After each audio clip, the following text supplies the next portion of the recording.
Okay, ಈಗ correct ಆಗಿ 2.5 ವರ್ಷ ಯಾವಾಗ ಆಗುತ್ತೆ ಅಂತ ಹೇಳ್ತೀನಿ.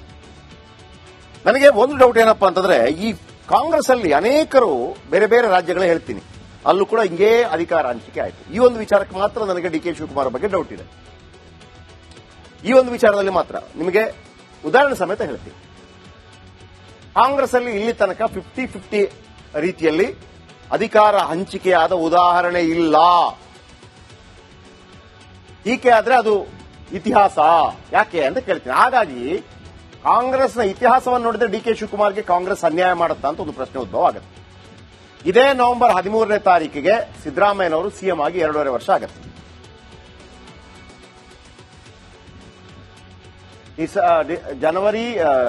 ಡಿಸೆಂಬರ್, ಜನವರಿ, ಫೆಬ್ರವರಿ, ಮಾರ್ಚ್ ಇನ್ನು 3 ತಿಂಗಳು ಮಾಡಿದ್ರೆ ನಾನು ಹೇಳಿದೆ ದೇವರಾಜ ಅರಸು ದಾಖಲೆಯನ್ನು ಮುರಿತಾರೆ ಅಂತ. ಆ ಆಸೆ ಒಂದು ನನಗಿದೆ, ಅದು ವೈಯಕ್ತಿಕ ಆಸೆ. ಅಂದ್ರೆ ಹೊಸದೊಂದು ಒಂದು ಹೆಸರು ಬರಲಿ ಅಂತ. ಸಿದ್ದರಾಮಯ್ಯನವರೊಂದು ಅವರು ಕೂಡ ಹಿಂದುಳಿದ ವರ್ಗದಿಂದ ಬಂದಂತ ನಾಯಕ, ಅತಿ ಹೆಚ್ಚು ದಿನ ಈ ರಾಜ್ಯವನ್ನು ಆಳಿದ್ರು ಅಂತ. ಅದು ಬೇರೆ, ಇದಕ್ಕೆ ಸಂಬಂಧ ಕಲ್ಪಿಸಬೇಡಿ. ನವೆಂಬರ್ 13ಕ್ಕೆ ಮುಗಿದು ಹೋಗುತ್ತೆ. ಅಧಿಕಾರ ಹಂಚಿಕೆ ಸತ್ಯವೇ ಆಗಿದ್ರೆ ನವೆಂಬರ್ 14ಕ್ಕೆ ಡಿ ಕೆ ಶಿವಕುಮಾರ್ ಹೊಸ ಮುಖ್ಯಮಂತ್ರಿ ಆಗಬೇಕು ಅಲ್ವಾ? ಅಧಿಕಾರ ಹಂಚಿಕೆ ಸತ್ಯವೇ ಆಗಿದ್ರೆ 2.5 ವರ್ಷ ನವೆಂಬರ್ 13ಕ್ಕೆ ಮುಗಿಯಿತು, ನವೆಂಬರ್ 14ಕ್ಕೆ ಸಿಎಂ ಆಗಿರಬೇಕು. ಆದರೆ ಡಿ ಕೆ ಶಿವಕುಮಾರ್ ಮುಖ್ಯಮಂತ್ರಿ ಆಗೋದು ಡೌಟ್ ಇದೆ ಅಂತ ಯಾಕೆ ಹೇಳ್ತಾ ಇದ್ದೀನಿ ಅಂತಂದ್ರೆ, ಕಾಂಗ್ರೆಸ್ನ ಇತಿಹಾಸದಲ್ಲಿ ಎಲ್ಲೂ ಕೂಡ ಯಾವತ್ತೂ ಕೂಡ ಯಾವುದೇ ರಾಜ್ಯದಲ್ಲೂ ಕೂಡ ನಾನು ಮೊದಲು ಮುಖ್ಯಮಂತ್ರಿ ಆಗ್ತೀನಿ ಮತ್ತೆ ಕೊಡ್ತೀನಿ ಅಂತ ಆಗಿಯೇ ಇಲ್ಲ. ಫಾರ್ ಎಕ್ಸಾಂಪಲ್ ಮಧ್ಯಪ್ರದೇಶದಲ್ಲಿ ಕಾಂಗ್ರೆಸ್ ನಾಯಕ ಕಮಲ್ನಾಥ್ ಮತ್ತು ಜ್ಯೋತಿರಾದಿತ್ಯ ಸಿಂಧಿಯಾ ಇವರ ನಡುವೆ ಒಂದು ಮಾತುಕತೆ ಆಯಿತು. 2.5 ವರ್ಷ ನಾನು, 2.5 ವರ್ಷ ನೀನು. ಕಮಲ್ನಾಥ್ ಅವರು 2.5 ವರ್ಷ ಆದ ನಂತರ ಇಳಿಲೇ ಇಲ್ಲ ಮುಖ್ಯಮಂತ್ರಿ ಪಟ್ಟದಿಂದ. ಹೈಕಮಾಂಡ್ ಕೇರೆ ಮಾಡಲಿಲ್ಲ. ಜ್ಯೋತಿರಾದಿತ್ಯ ಸಿಂಧಿಯಾ ಡಿಮಾಂಡ್ ಮಾಡಿದ್ರು, ಮಾಡಿ ನನ್ನ ಅಂತ. ಹೈಕಮಾಂಡ್ ಕೇಳಲಿಲ್ಲ. ಜ್ಯೋತಿರಾದಿತ್ಯ ಸಿಂಧಿಯಾ 20 ಎಂಎಲ್ಎಗಳ ಜೊತೆ ರಾಜೀನಾಮೆ ಕೊಟ್ಟುಬಿಟ್ರು ಕಾಂಗ್ರೆಸ್ಗೆ. ಮಧ್ಯಪ್ರದೇಶ ಸರ್ಕಾರ ಅಲ್ಪಮತಕ್ಕೆ ಕುಸಿಯಿತು. ಅಲ್ಲಿ ಬಿಜೆಪಿ ಜೊತೆ ಕೈ ಜೋಡಿಸ್ಬಿಟ್ರು. ಯಾರು? ಮಾಧವರಾವ್ ಜ್ಯೋತಿರಾದಿತ್ಯ ಸಿಂಧಿಯಾ. ಶಿವರಾಜ್ ಸಿಂಗ್ ಚೌಹಾಣ್ ಬಿಜೆಪಿ ಮುಖ್ಯಮಂತ್ರಿ ಆದರು. ಆಯ್ತಾ? ಕಾಂಗ್ರೆಸ್ 50-50 ನಡೆದಿಲ್ಲ, ಸರ್ಕಾರ ಬಿದ್ದೋಯ್ತಾ? ಇನ್ನೊಂದು ಬಂದೆ ನೋಡಿ. ಇನ್ನೊಂದು ಸ್ಟೋರಿ ಯಾವುದು? ಸಿಂಧಿಯಾ ಕೃಪೆಯಿಂದ ಸರ್ಕಾರ ರಚನೆ ಮಾಡುತ್ತೆ.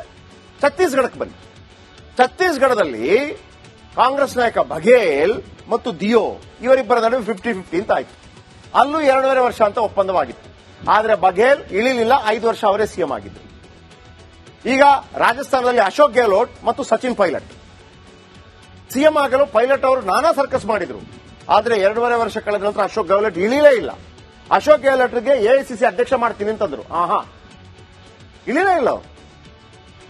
ಹೈಕಮಾಂಡ್ ವಿರುದ್ಧ ಸಿಡಿದೇಳ್ತಾರೆ ಸಚಿನ್ ಪೈಲಟ್. ಒಮ್ಮೆ ಬಿಜೆಪಿಗೆ ಹೋಗ್ತಾರೆ ಅಂತಿತ್ತು, ಆದ್ರೆ ಹೋಗಲಿಲ್ಲ ಅವರು. ಆದ್ರೂ ಕೂಡ ಗೆಹ್ಲೋಟ್ 5 ವರ್ಷ ಸಿಎಂ ಆಗಿದ್ರು. ಈಗ ಕರ್ನಾಟಕಕ್ಕೆ ಬನ್ನಿ. 3 ರಾಜ್ಯ ನೋಡಿದ್ರಾ? 3 ರಾಜ್ಯ ಯಾವುದೆಲ್ಲ? ಛತ್ತೀಸ್ಗಢ, ಮಧ್ಯಪ್ರದೇಶ ಮತ್ತು ರಾಜಸ್ಥಾನ. 2.5 ವರ್ಷ ಹೇಳಿದ್ದು ನಡೀಲಿಲ್ಲ. ಈಗ ಕರ್ನಾಟಕದಲ್ಲಿ ಸಿದ್ದರಾಮಯ್ಯ ಕುರ್ಚಿ ಬಿಡ್ತಾರಾ? ಅಧಿಕಾರ ಹಂಚಿಕೆ ಒಪ್ಪಂದ ಆಗಿಲ್ಲ ಅಂತ ಸಿದ್ದರಾಮಯ್ಯ ಹೇಳ್ತಾ ಇದ್ದಾರೆ. ಆಪ್ತರ ಬಳಿ ಅಧಿಕಾರ ಹಂಚಿಕೆ ಬಗ್ಗೆ ಸಿದ್ದು ಚರ್ಚೆ ಮಾಡಿರಬಹುದು. ರಾಜಕೀಯ ವಲಯ ಹೇಳ್ತಾ ಇದೆ ಸಿದ್ದರಾಮಯ್ಯ ಕುರ್ಚಿ ಬಿಟ್ಟು ಕೊಡೋದೇ ಡೌಟ್ ಅಂತ ರಾಜಕೀಯ ವಲಯ ಹೇಳ್ತಾ ಇದೆ. ಆದ್ರೆ ಸಿದ್ದರಾಮಯ್ಯನವರು ಒಂದು ಮಾತು ಹೇಳಿದ್ರು, ನೀವು ಗಮನಿಸ್ತಾ ಇದ್ದೀರಿ, ಹೈಕಮಾಂಡ್ ಡಿಸಿಷನ್ ಮೇಲೆ ಹೋಗ್ತೀನಿ. ಆ ಪ್ರಕಾರ ಸಿದ್ದರಾಮಯ್ಯನವರು ಅಧಿಕಾರ ಬಿಟ್ಟು ಕೊಡ್ತಾರೆ ಅಂತ ನನಗೆ ವೈಯಕ್ತಿಕವಾಗಿ ಅನಿಸ್ತಾ ಇದೆ. ಆದರೆ ಅವರ ನಂತರ ಮುಖ್ಯಮಂತ್ರಿ ಡಿ ಕೆ ಶಿವಕುಮಾರ್ ಆಗ್ತಾರಾ ಇಲ್ಲೋ ಅದು ಗೊತ್ತಿಲ್ಲ. ಈಗ ಕರೆಕ್ಟ್ ಆಗಿ 2.5 ವರ್ಷ ಯಾವಾಗ ಆಗುತ್ತೆ ಅಂತ ಹೇಳ್ತೀನಿ. ನನಗೆ ಒಂದು ಡೌಟ್ ಏನಪ್ಪಾ ಅಂತಂದ್ರೆ, ಈ ಕಾಂಗ್ರೆಸ್ ಅಲ್ಲಿ ಅನೇಕರು ಬೇರೆ ಬೇರೆ ರಾಜ್ಯಗಳೇ ಹೇಳ್ತೀನಿ, ಅಲ್ಲೂ ಕೂಡ ಹಿಂಗೇ ಅಧಿಕಾರ ಹಂಚಿಕೆ ಆಯಿತು. ಈ ಒಂದು ವಿಚಾರಕ್ಕೆ ಮಾತ್ರ ನನಗೆ ಡಿ ಕೆ ಶಿವಕುಮಾರ್ ಬಗ್ಗೆ ಡೌಟ್ ಇದೆ. ಈ ಒಂದು ವಿಚಾರದಲ್ಲಿ ಮಾತ್ರ ನಿಮಗೆ ಉದಾಹರಣೆ ಸಮೇತ ಹೇಳ್ತೀನಿ. ಕಾಂಗ್ರೆಸ್ ಅಲ್ಲಿ ಇಲ್ಲಿ ತನಕ 50-50 ರೀತಿಯಲ್ಲಿ ಅಧಿಕಾರ ಹಂಚಿಕೆಯಾದ ಉದಾಹರಣೆ ಇಲ್ಲ. ಹೀಗೆ ಆದ್ರೆ ಅದು ಇತಿಹಾಸ ಯಾಕೆ ಅಂತ ಕೇಳ್ತೀನಿ. ಹಾಗಾಗಿ ಕಾಂಗ್ರೆಸ್ನ ಇತಿಹಾಸವನ್ನು ನೋಡಿದ್ರೆ ಡಿ ಕೆ ಶಿವಕುಮಾರ್ಗೆ ಕಾಂಗ್ರೆಸ್ ಅನ್ಯಾಯ ಮಾಡುತ್ತಾ ಅಂತ ಒಂದು ಪ್ರಶ್ನೆ ಉದ್ಭವ ಆಗುತ್ತೆ. ಇದೇ ನವೆಂಬರ್ 13ನೇ ತಾರೀಕಿಗೆ ಸಿದ್ದರಾಮಯ್ಯನವರು ಸಿಎಂ ಆಗಿ 2.5 ವರ್ಷ ಆಗುತ್ತೆ.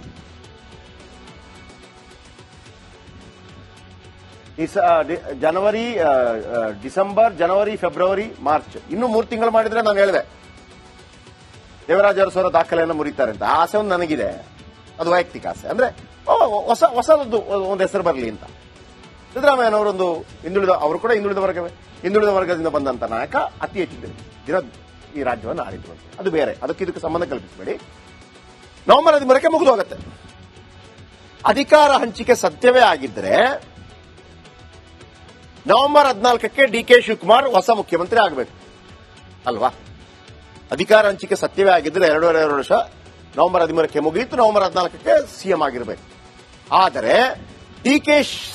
ಶಿವಕುಮಾರ್ ಮುಖ್ಯಮಂತ್ರಿ ಆಗೋದು ಡೌಟ್ ಇದೆ ಅಂತ ಯಾಕೆ ಹೇಳ್ತಾ ಇದ್ದೀನಿ ಅಂತಂದ್ರೆ, ಕಾಂಗ್ರೆಸ್ನ ಇತಿಹಾಸದಲ್ಲಿ ಎಲ್ಲೂ ಕೂಡ ಯಾವತ್ತೂ ಕೂಡ ಯಾವುದೇ ರಾಜ್ಯದಲ್ಲೂ ಕೂಡ ನಾನು ಮೊದಲು ಮುಖ್ಯಮಂತ್ರಿ ಆಗ್ತೀನಿ ಮತ್ತೆ ಕೊಡ್ತೀನಿ ಅಂತ ಆಗಿಯೇ ಇಲ್ಲ. ಫಾರ್ ಎಕ್ಸಾಂಪಲ್ ಮಧ್ಯಪ್ರದೇಶದಲ್ಲಿ ಕಾಂಗ್ರೆಸ್ ನಾಯಕ ಕಮಲ್ನಾಥ್ ಮತ್ತು ಜ್ಯೋತಿರಾದಿತ್ಯ ಸಿಂಧಿಯಾ ಇವರ ನಡುವೆ ಒಂದು ಮಾತುಕತೆ ಆಯಿತು. 2.5 ವರ್ಷ ನಾನು, 2.5 ವರ್ಷ ನೀನು. ಕಮಲ್ನಾಥ್ ಅವರು 2.5 ವರ್ಷ ಆದ ನಂತರ ಇಳಿಲೇ ಇಲ್ಲ ಮುಖ್ಯಮಂತ್ರಿ ಪಟ್ಟದಿಂದ. ಹೈಕಮಾಂಡ್ ಕೇರೆ ಮಾಡಲಿಲ್ಲ. ಜ್ಯೋತಿರಾದಿತ್ಯ ಸಿಂಧಿಯಾ ಡಿಮಾಂಡ್ ಮಾಡಿದ್ರು, ಮಾಡಿ ನನ್ನ ಅಂತ. ಹೈಕಮಾಂಡ್ ಕೇಳಲಿಲ್ಲ. ಜ್ಯೋತಿರಾದಿತ್ಯ ಸಿಂಧಿಯಾ 20 MLAಗಳ ಜೊತೆ ರಾಜೀನಾಮೆ ಕೊಟ್ಟುಬಿಟ್ರು ಕಾಂಗ್ರೆಸ್ಗೆ. ಮಧ್ಯಪ್ರದೇಶ ಸರ್ಕಾರ ಅಲ್ಪಮತಕ್ಕೆ ಕುಸಿಯಿತು. ಅಲ್ಲಿ ಬಿಜೆಪಿ ಜೊತೆ ಕೈ ಜೋಡಿಸಿಬಿಟ್ರು. ಯಾರು? ಜ್ಯೋತಿರಾದಿತ್ಯ ಸಿಂಧಿಯಾ. ಶಿವರಾಜ್ ಸಿಂಗ್ ಚೌಹಾಣ್ ಬಿಜೆಪಿ ಮುಖ್ಯಮಂತ್ರಿ ಆದರು. ಆಯ್ತಾ? ಕಾಂಗ್ರೆಸ್ 50-50 ನಡೆದಿಲ್ಲ, ಸರ್ಕಾರ ಬಿದ್ದೋಯ್ತಾ? ಇನ್ನೊಂದು ಬಂದೆ ನೋಡಿ. ಇನ್ನೊಂದು ಸ್ಟೋರಿ ಯಾವುದು? ಸಿಂಧಿಯಾ ಕೃಪೆಯಿಂದ ಸರ್ಕಾರ ರಚನೆ ಮಾಡುತ್ತೆ. ಛತ್ತೀಸ್ಗಢಕ್ಕೆ ಬನ್ನಿ. ಛತ್ತೀಸ್ಗಢದಲ್ಲಿ ಕಾಂಗ್ರೆಸ್ ನಾಯಕ ಬಘೇಲ್ ಮತ್ತು ದಿಯೋ ಇವರಿಬ್ಬರ ನಡುವೆ 50-50 ಅಂತ ಆಯ್ತು. ಅಲ್ಲೂ 2.5 ವರ್ಷ ಅಂತ ಒಪ್ಪಂದವಾಗಿತ್ತು. ಆದರೆ ಬಘೇಲ್ ಇಳಿಲಿಲ್ಲ, 5 ವರ್ಷ ಅವರೇ ಸಿಎಂ ಆಗಿದ್ರು. ಈಗ ರಾಜಸ್ಥಾನದಲ್ಲಿ ಅಶೋಕ್ ಗೆಹ್ಲೋಟ್ ಮತ್ತು ಸಚಿನ್ ಪೈಲಟ್ ಸಿಎಂ ಆಗಲು ಪೈಲಟ್ ಅವರು ನಾನಾ ಸರ್ಕಸ್ ಮಾಡಿದ್ರು. ಆದರೆ 2.5 ವರ್ಷ ಕಳೆದ ನಂತರ ಅಶೋಕ್ ಗೆಹ್ಲೋಟ್ ಇಳಿಲೇ ಇಲ್ಲ. ಅಶೋಕ್ ಗೆಹ್ಲೋಟ್ಗೆ ಎಐಸಿಸಿ ಅಧ್ಯಕ್ಷ ಮಾಡ್ತೀನಿ ಅಂತಂದ್ರು. ಇಳಿಲೇ ಇಲ್ಲ ಅವರು. ಹೈಕಮಾಂಡ್ ವಿರುದ್ಧ ಸಿಡಿದೇಳ್ತಾರೆ ಸಚಿನ್ ಪೈಲಟ್. ಒಮ್ಮೆ ಬಿಜೆಪಿಗೆ ಹೋಗ್ತಾರೆ ಅಂತಿತ್ತು, ಆದ್ರೆ ಹೋಗಲಿಲ್ಲ ಅವರು. ಆದ್ರೂ ಕೂಡ ಗೆಹ್ಲೋಟ್ 5 ವರ್ಷ ಸಿಎಂ ಆಗಿದ್ರು. ಈಗ ಕರ್ನಾಟಕಕ್ಕೆ ಬನ್ನಿ. 3 ರಾಜ್ಯ ನೋಡಿದ್ರಾ? 3 ರಾಜ್ಯ ಯಾವುದೆಲ್ಲ? ಛತ್ತೀಸ್ಗಢ, ಮಧ್ಯಪ್ರದೇಶ ಮತ್ತು ರಾಜಸ್ಥಾನ. 2.5 ವರ್ಷ ಹೇಳಿದ್ದು ನಡೀಲಿಲ್ಲ. ಈಗ ಕರ್ನಾಟಕದಲ್ಲಿ ಸಿದ್ದರಾಮಯ್ಯ ಕುರ್ಚಿ ಬಿಡ್ತಾರಾ? ಅಧಿಕಾರ ಹಂಚಿಕೆ ಒಪ್ಪಂದ ಆಗಿಲ್ಲ ಅಂತ ಸಿದ್ದರಾಮಯ್ಯ ಹೇಳ್ತಾ ಇದ್ದಾರೆ. ಆಪ್ತರ ಬಳಿ ಅಧಿಕಾರ ಹಂಚಿಕೆ ಬಗ್ಗೆ ಸಿದ್ದು ಚರ್ಚೆ ಮಾಡಿರಬಹುದು. ರಾಜಕೀಯ ವಲಯ ಹೇಳ್ತಾ ಇದೆ ಸಿದ್ದರಾಮಯ್ಯ ಕುರ್ಚಿ ಬಿಟ್ಟು ಕೊಡೋದೇ ಡೌಟ್ ಅಂತ ರಾಜಕೀಯ ವಲಯ ಹೇಳ್ತಾ ಇದೆ. ಆದರೆ ಸಿದ್ದರಾಮಯ್ಯನವರೊಂದು ಮಾತು ಹೇಳಿದ್ರು, ನೀವು ಗಮನಿಸ್ತಾ ಇದ್ದೀರಿ, ಹೈಕಮಾಂಡ್ ಡಿಸಿಷನ್ ಮೇಲೆ ಹೋಗ್ತೀನಿ ಅಂತ. ಆ ಪ್ರಕಾರ ಸಿದ್ದರಾಮಯ್ಯನವರು ಅಧಿಕಾರ ಬಿಟ್ಟು ಕೊಡ್ತಾರೆ ಅಂತ ನನಗೆ ವೈಯಕ್ತಿಕವಾಗಿ ಅನಿಸ್ತಾ ಇದೆ. ಆದರೆ ಅವರ ನಂತರ ಮುಖ್ಯಮಂತ್ರಿ ಡಿ.ಕೆ. ಶಿವಕುಮಾರ್ ಆಗ್ತಾರಾ ಇಲ್ಲೋ ಅದು ಗೊತ್ತಿಲ್ಲ. ಈಗ ಕರೆಕ್ಟ್ ಆಗಿ 2.5 ವರ್ಷ ಯಾವಾಗ ಆಗುತ್ತೆ ಅಂತ ಹೇಳ್ತೀನಿ. ನನಗೆ ಒಂದು ಡೌಟ್ ಏನಪ್ಪಾ ಅಂತಂದ್ರೆ, ಈ ಕಾಂಗ್ರೆಸ್ ಅಲ್ಲಿ ಅನೇಕರು ಬೇರೆ ಬೇರೆ ರಾಜ್ಯಗಳೇ ಹೇಳ್ತೀನಿ, ಅಲ್ಲೂ ಕೂಡ ಹಿಂಗೇ ಅಧಿಕಾರ ಹಂಚಿಕೆ ಆಯಿತು. ಈ ಒಂದು ವಿಚಾರಕ್ಕೆ ಮಾತ್ರ ನನಗೆ ಡಿ.ಕೆ. ಶಿವಕುಮಾರ್ ಬಗ್ಗೆ ಡೌಟ್ ಇದೆ. ಈ ಒಂದು ವಿಚಾರದಲ್ಲಿ ಮಾತ್ರ ನಿಮಗೆ ಉದಾಹರಣೆ ಸಮೇತ ಹೇಳ್ತೀನಿ. ಕಾಂಗ್ರೆಸ್ ಅಲ್ಲಿ ಇಲ್ಲಿ ತನಕ 50-50 ರೀತಿಯಲ್ಲಿ ಅಧಿಕಾರ ಹಂಚಿಕೆಯಾದ ಉದಾಹರಣೆ ಇಲ್ಲ. ಹೀಗೆ ಆದ್ರೆ ಅದು ಇತಿಹಾಸ ಯಾಕೆ ಅಂತ ಕೇಳ್ತೀನಿ. ಹಾಗಾಗಿ ಕಾಂಗ್ರೆಸ್ನ ಇತಿಹಾಸವನ್ನು ನೋಡಿದ್ರೆ ಡಿ.ಕೆ. ಶಿವಕುಮಾರ್ಗೆ ಕಾಂಗ್ರೆಸ್ ಅನ್ಯಾಯ ಮಾಡುತ್ತೆ.